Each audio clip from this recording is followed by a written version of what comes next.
And you'll notice the stuff that I'm talking about, we've all heard it before. And it's about repetition. That's the key, that's the mother of learning. So I'm going to go over it. You've heard it before. You might need to hear it 50 times before you actually start to take action and it shifts your habits. Two, reduce the sugar intake.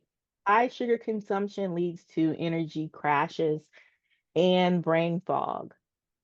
Three, incorporate green greens daily. Leafy greens like spinach and kale support mental clarity and detoxification. Healthy fats for brain power. So avocado, nuts, and olive oil fuel cognitive function and sustained energy. And last but not least, hydrate, hydrate, hydrate. Try to drink water regularly throughout the day, especially before meals. So not during your meal, before meal. And it aids in digestion and also prevents overeating.